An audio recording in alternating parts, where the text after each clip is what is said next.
Hello everyone and welcome to another video of What's in a Codebase series, the series that I started and then forgot my YouTube password. But now that I have it back, we're going to be continuing on with Kubernetes. It's in Go, so I figured it would be a bit easier now that I'm resuming after a long time. And yeah, but let's start. I've already downloaded the GitHub code from GitHub. All right, I just did this and opened it in Golang, the superior Golang editor than any other, in my opinion, especially any AI based editor. That sucks. Um, so yeah, before starting, I would recommend you to go over the high level concept because before jumping into a completely foreign code base, it's usually a good idea to have a high level understanding of what it does and if the code base high level architecture as well, right? If you have that, that would be much better. But anyways, I'll go through it so that you don't have to go through it, but I'll make it quick. Okay, so you want to run a process, right? So it's run like this within an OS. Now what containerization is isolating this process with its dependencies, resources, and all that. So this is called containerization.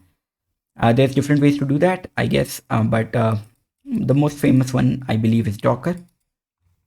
And what Kubernetes does is, given containerization, it helps with, in their own words, maintenance of maintenance, deployment, and scaling of applications. So it provides mechanisms to do deployments, maintenance, and scaling of containerized applications.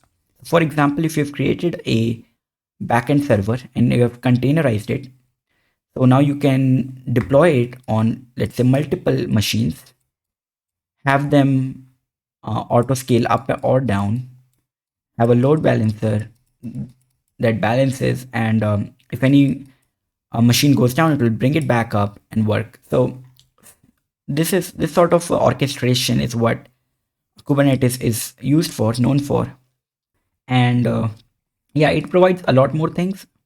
It was inspired by Borg, Google's cluster management solution. Wait, what is this? Okay, so yeah, and now it's open source, maintained by CNCF. But anyways, at a high level, you give Kubernetes a bunch of machines, okay, and it orchestrates a cluster on top of them, which looks like this. It has nodes, all right, and then it has an API server, and it also has an etcd server. This is for managing distributed operations with consistency. This is the main control plane where you can create nodes. I guess nodes map one-to-one with the machines you have provided. So, I mean, it's obviously not necessary, but you can think of it like that. And then every node can have a bunch of pods. Pods are what actually runs containers. So you can list nodes, you can list pods and everything, all that with this API server. So it's the control plane to this Kubernetes server. Yeah, that's pretty much the high level. And okay, so let's see. This is the repository. I tried to record some time ago this video, but after like 10 minutes, recording failed because of my scuffed setup. So I think I did go through this a bit, but I'll have to just go through it again. So this is the repository structure. I'm not very well aware of this. I mean, I've not seen something like this before. We have package, which is, I believe, the main chunk of the code. We have CMD, which is entry point for a bunch of code. Make is being used as the build system, which is interesting choice. And I thought they would be using Bazel at least, because that also comes from Google. And then, yeah, we have vendor, we have third party, we have staging. Staging is interesting. So when I was exploring it last time, I saw that, okay, there's a bunch of repositories that have diverged from this main Kubernetes repositories, they are stored here. So for example, the Go client. All right. Okay. So let's look at this code base, see if we can find something interesting. Obviously, we won't be able to cover naturally, right? But let's try to see if we find something interesting. So usually CMD is the entry point, but here most of this looks like command line utilities. For example, if I go to Kubectl is a very well-known command line utility through which you can interact with the Kubernetes cluster. So if you connect with a Kubernetes cluster like this, if this is the K8s cluster, if you connect with it, then you can use Kubectl to, let's say, get the nodes of this, and then it will list these nodes. So this is just an interface to the API server, really. So we have this. We create a command, and then we just run that command. So if you look at this, what we have, we create an IO streams, which provides the standard names for IO streams. It's useful for embedding and for unit testing. Okay, input, output, error, output. Just a wrapper over standard in, standard out, and standard error. And then we create a Kubectl options. Okay. So, oh wait, where is this? This is in staging. Interesting. So that means Kubectl is a, wait, so if we go here, if we search repository, yeah, k8s.io should be something. Yeah.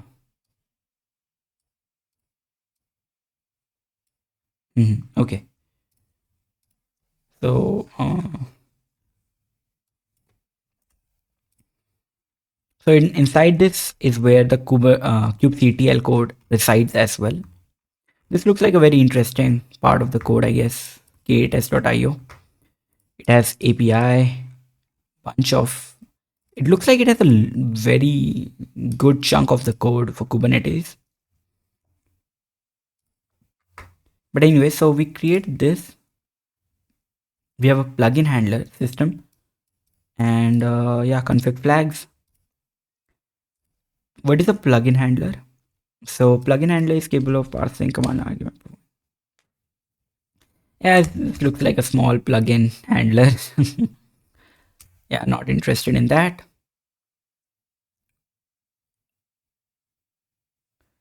Although I am interested in how are we getting the.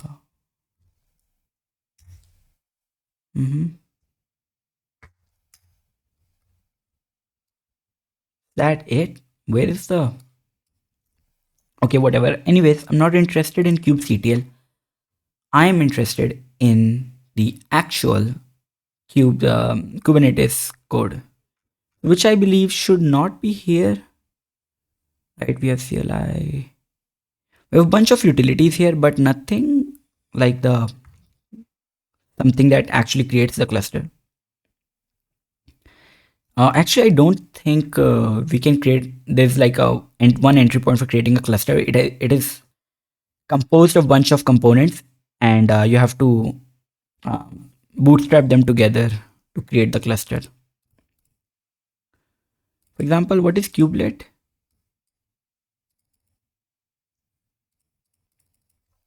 Oh yeah. So for example, this node I mentioned, right? Basically, the way this works is for every node, I believe, or VM, I could be wrong. I mean, it's either of this.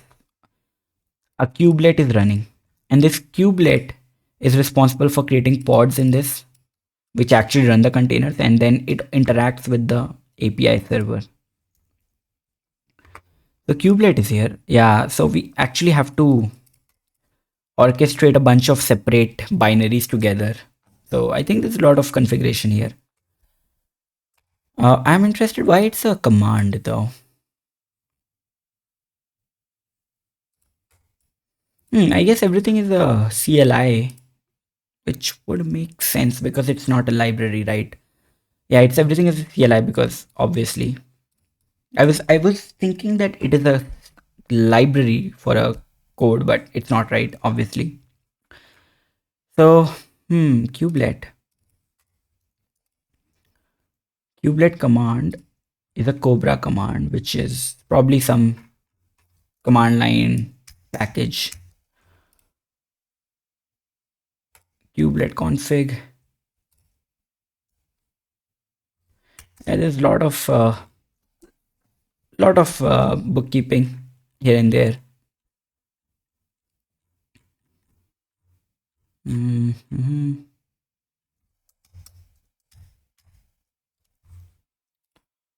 New kubelet command.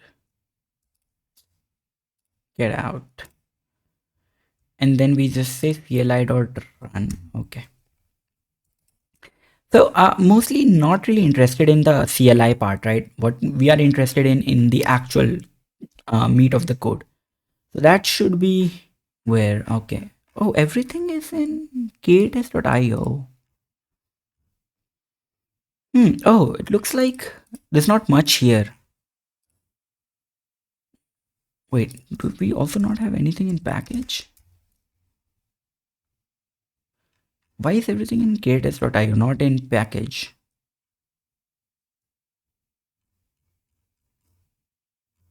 Interesting. I thought there would be a lot of things here. Okay, let's actually look at the Kubelet package here. Oh wait, are we there already? No. So package Kubelet. So I didn't expect actually that deciphering the package structure would be this difficult, but okay. It's not extremely intuitive, is what I'm saying. Okay, so we have a manager. The interface implementation is here only. Pod resource allocation. Okay, so package kubelet has these things. It looks like this is the main chunk of the code. Then what does ktest.io have? If we go to Kubelet,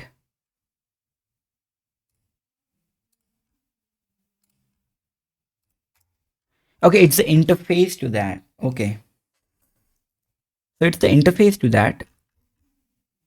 So yeah, let's actually look at this inside package Kubelet. Dude, this light is annoying me, but I cannot remove that because otherwise I won't. The video quality would be very bad. Okay, so this is the Kubelet package, which I believe has all the code related to this thing that I talked about, which is responsible for managing resources within a pod, within a node, and also interacting with the API server and some more, I guess, interactions. Do we have a doc.go? We have. Yeah, it is the main library that drives the kubelet binary. So the kubelet binary is created by, so this is the main library for kubelet. And then the binary is just a CLI that imports it and fills in the configurations. Not kubectl, kubelet. Yeah. All right, that makes sense. I understand the directory structure now. Let's just close all this and go to package kubelet. Okay. So we want to be here. Bro, wait. Why is this not showing me the file I'm in?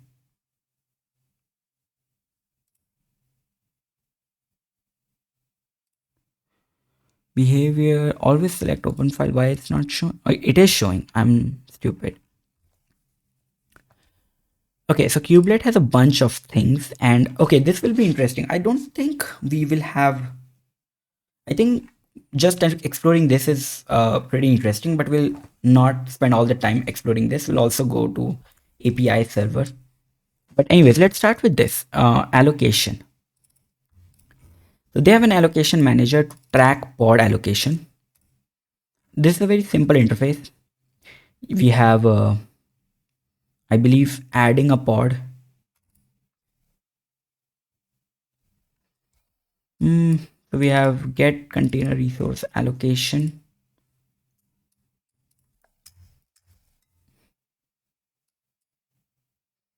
Okay, this tells us what the allocated resource is for the container. For overwriting, that actuated. Okay. So this is for managing pod. Although I did think there should be something like an add pod. I'm not sure why it's not there. Let's have a look at the remove pod usage. We can also look at the implementation quickly. This is the implementation for this right here. You might be wondering, why do we even have this, right? If there's only one implementation, it's probably for testability. For unit test, we can create a fake of this, which does everything in memory. Doesn't really need any interaction with the operating system or network or anything. And then you can have very nice tests. So we have allocated and actuated. What does actuate mean? Okay, to act, cause, and allocated, and we have a state. Tracking and setting pod resources. We have a reader and writer. Oh, this is not the IO reader. This is okay. So we can read the pod resources and we can override the pod resources. Okay.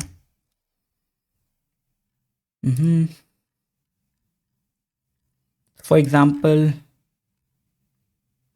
if you want to remove pod, then from the allocated one we remove the pod, and from the actuated one we remove the pod. Okay.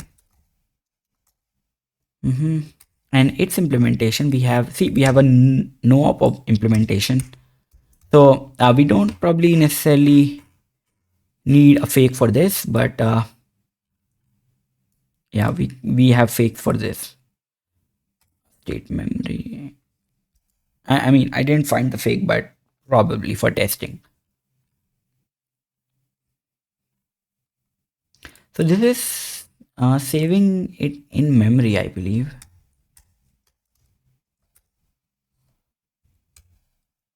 I honestly, I don't get what this is. Okay, from checkpoint backend, checkpoint manager.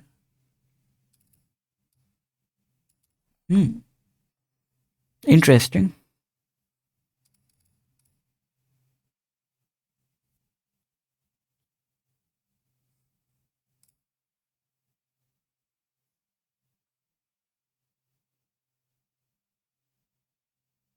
Okay. Dude, this light is annoying me. I am not able to focus. I'll reduce this. Please forgive the. Let me check what it looks like.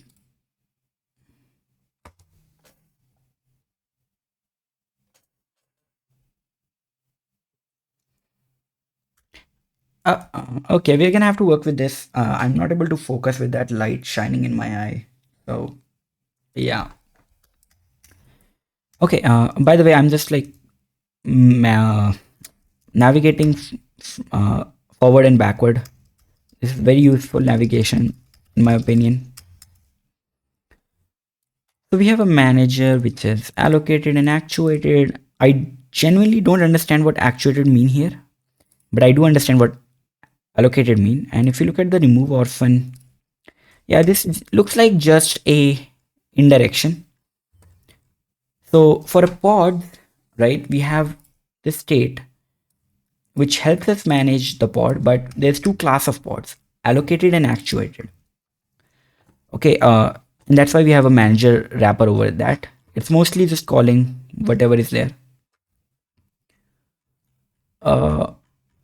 Then, so for allocated,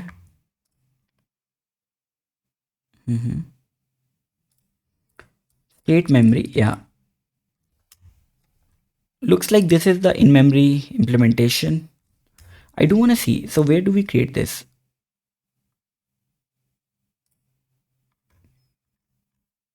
Oh, new state checkpoint, allocation manager.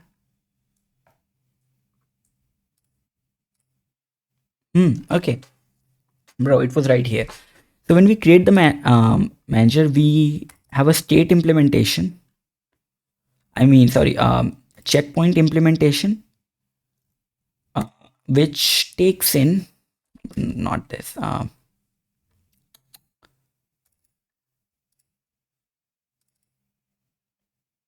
Okay, we use a file for managing the state. New state impl directory checkpoint name, and then when we create a checkpointed one, we also have a cache which is in memory. Okay, so it's like this state which is used for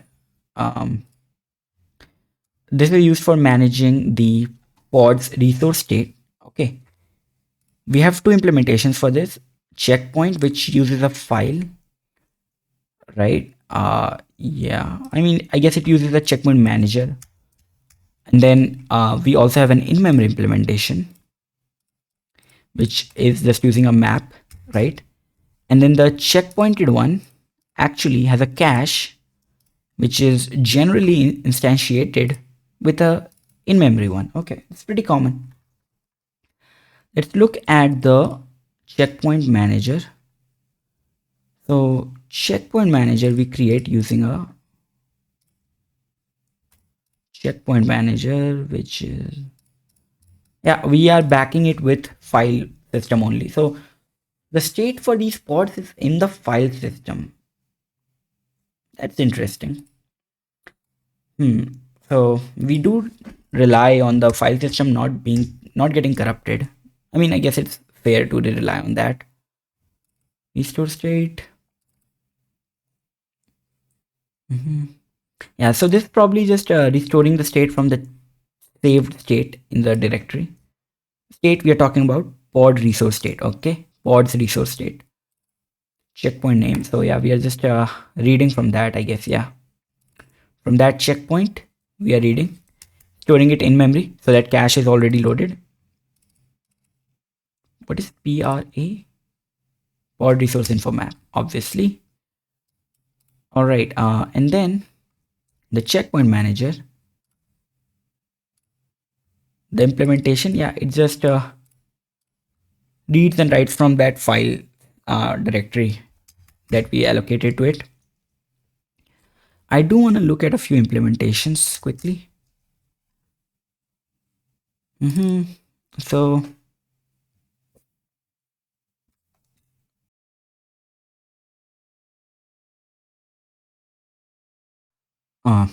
sorry for the break. I wanted to get some no calories but taste, which isn't honestly that tasty, but fills you thing, also known as Diet Coke.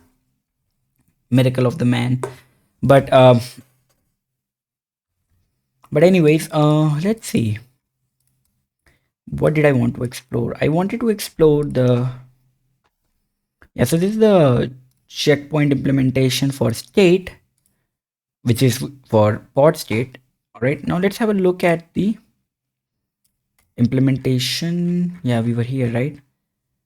For example, let's say we want to remove a pod. What we do is we just side effect to keep in. Oh, we speed this up by just removing from the cache. We can, again, don't bother updating stored state. Let's actually look at set container resource. All right, we have a pod UID, which is a unique ID, including UUIDs. It's not necessarily a UUID. It's just unique ID. So that's why it's alias to just a string. I just repeated whatever this said.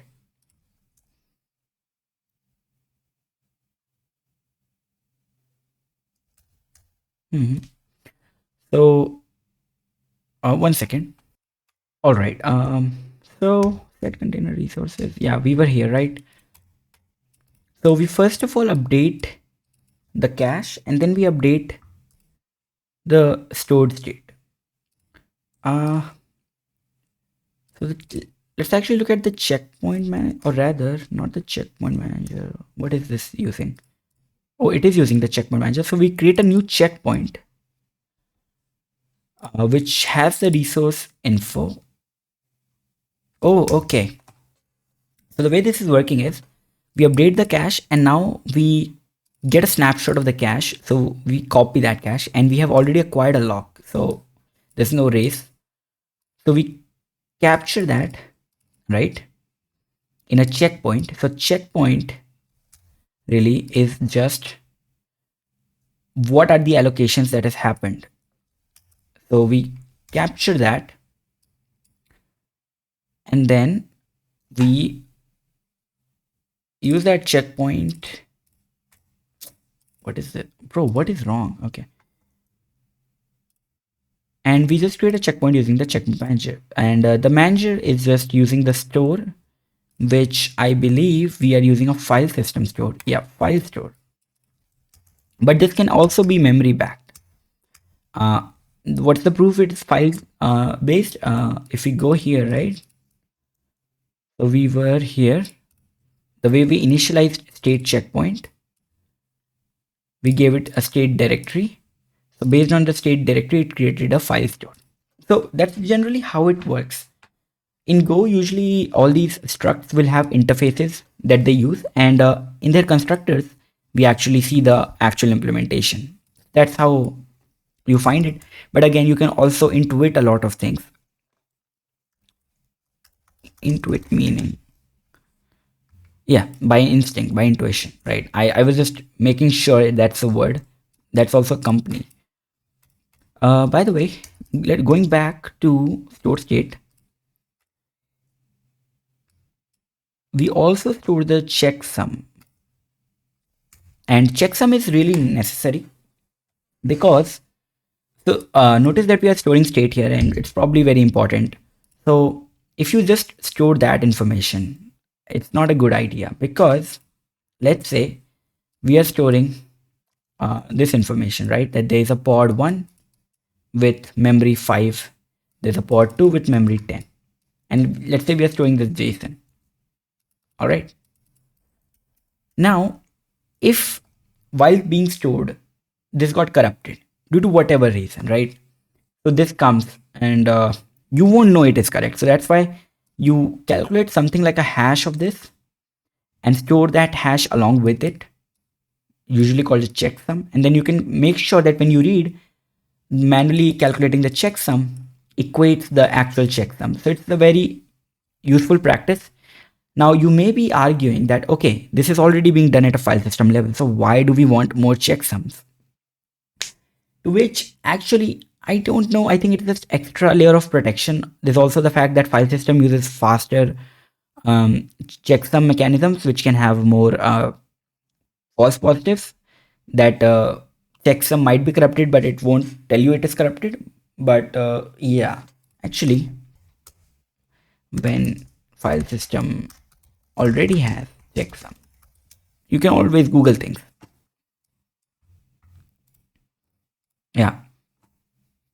Yeah, actually, this is a very good point. What if, so basically, this is your code running, right? You want to store this value. Let's call this value v and checksum as v, or rather checksum v. Okay. So if you want to store this v, this goes through a bunch of code, right? Probably system internal libraries, then it goes through system call, and then eventually it goes to the actual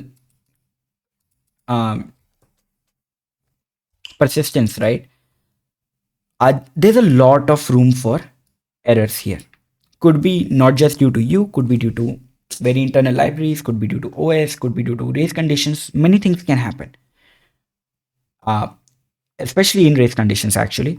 So if this v gets corrupted and v dash is stored, v dash will come and boom, it's not a problem, right? File system is storing what it is given and it is giving out what it stored with no problems. But you have a problem because somewhere here, maybe due to a race condition, network error, RAM corruption, whatever, V got corrupted to V dash. And now you are reading wrong data. So if you store the checksum along with it, so just a simple concatenation, the chances that it would be corrupted in such a way that checksum V, the corrupted version of this is equals to the checksum of V dash, infinitely low, right? So that's why checksum is so useful, and there's more reasons, right? So yeah, you can also switch the storage systems, and even if that doesn't have checksum, it will work. You can also use it for content addressing. Yes, Git uses that, right? MD5 hash or SHA-1 hash. So yeah, that's why you have checksums, and they also have checksum. I believe when we create a checkpoint, it is calculating a checksum.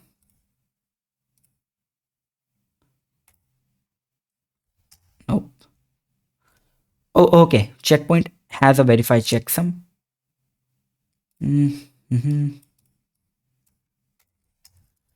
Honestly, I'm not interested in calculating finding where the checksum code is, but let's find it just for the sake of it. Okay, so when we create a checkpoint, when we create a checkpoint, we calculate the checksum. What's the checksum here? Checksum. It looks like a thin wrapper over FNV, and FNV is like a fundament. It's a very common provided by Golang itself. FNV is, yeah, it's non-cryptographic because we don't really want to encrypt, decrypt or anything. We just want a hash in some sense, right? FNV checksum. Fowler Nolvo hash function.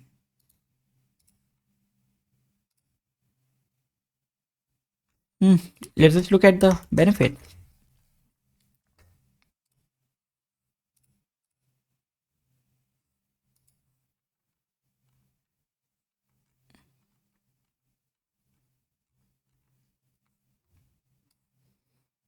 So it's pretty fast.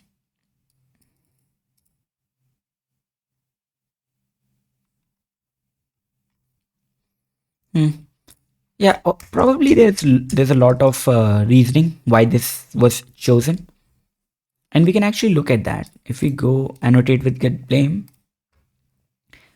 Let's actually look what happened in the PR discussion. Is there a PR attached here? No, there is not, and there's no description here.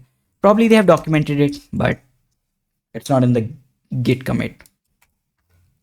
But yeah, what we do is we get the dump of the object, and then we calculate the hash, store it in a integer. So I guess it's also very compact, just 64 bytes, and so it will also be very quick to compare.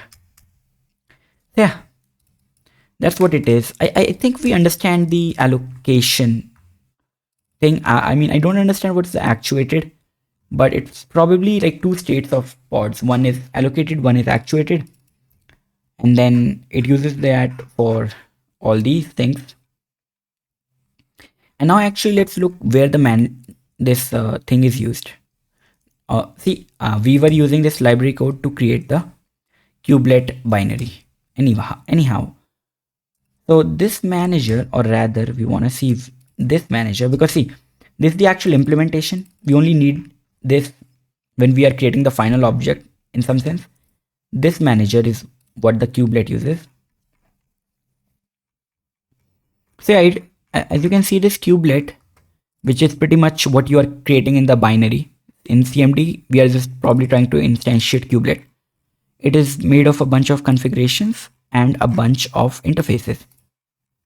One of them was the pod manager. Allocation.manager, yeah. So let's look at its usages. Quite a lot.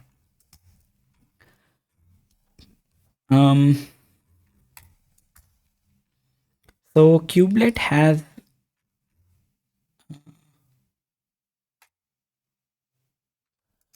so Kubelet is implementing.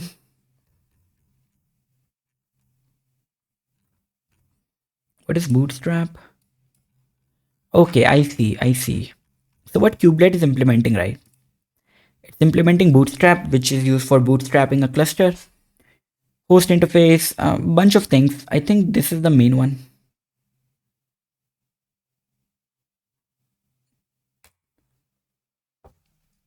Like, no, this is providing host information. So naturally, right, a kubelet has to provide information regarding the host it's working on, the node, right? Then where is that?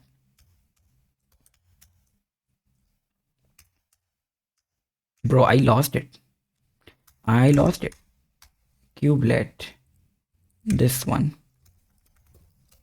it's right here. Pods provider for yeah. So I'll show you a thing in a moment, but I want to see a few more things. Stats provider.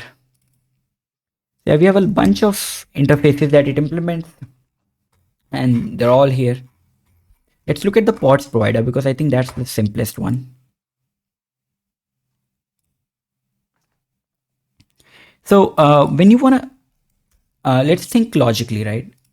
Let's say you do kubectl. Can I do text? I can. When you do, bro, what was that?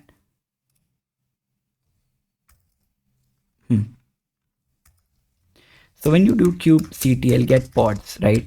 What will it do? Pretty much what it needs to do would be, if these are the nodes n1, n2, and 3, it will have to ask each of the kubelet that is running in this pod, right? Node. What are the pods present in you? So that's why it has a pod provider interface. If you look at this interface is being used by the whatever this abstraction is, and which would eventually, so this actually calls API server. We know that much from high level understanding. So that would call these. So it probably has a list of nodes.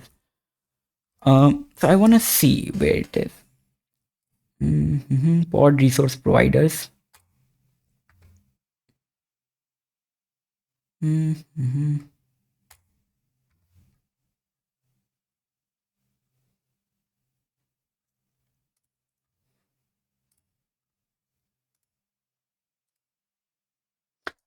No, I went to the pod server. I want to go to the API server.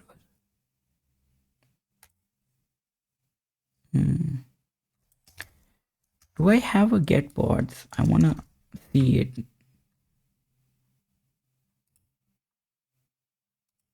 Interesting.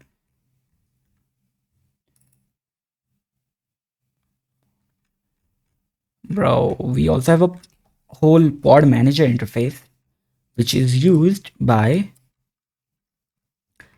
who uses this interface? Let's see. Kubelet. Kubelet implements it, I believe. Oh no, it needs a pod manager. Oh, okay. It needs a pod manager. Makes sense. And using this, it actually provides the pods provider interface. And I'm pretty sure that's the case. For example, again, where's the kubelet, right? So if we go to the pods provider, so see, you might be thinking, why is get pods being repeated at so many places, right? So we have they have logically composed it. It doesn't matter if there's some code repetition, right? So the way this is, like, the clients of Kubelet require this much. Okay, they probably also require these things, but in this specific context, they only need this much. And to provide this information, this kubelet actually uses a pod manager, which also happens to have this, but it also has a bunch of other things which the kubelet uses. So kubelet is essentially using pod manager, pod workers, all these things, and it's composing to provide an external interface, or rather implement an external interface that its client uses, which is probably the API server. And that is why there's code repetition, and that's not a bad thing. So if I search this, see, it's at many places and it's all fine. This is not violation of try. You might be thinking, why not create a interface like this? Type pods lister. Bro, I cannot type. Right? That would be stupid. Okay. So anyways, let's look at the pod manager, or rather what I wanted to do is, so pods provider, one second, what is the memory settings? Oh no, I need more memory. Okay, since my ID was lagging, I just restarted it with more memory. Hopefully it won't lag anymore, but I'm recording and bunch of other things are open, so maybe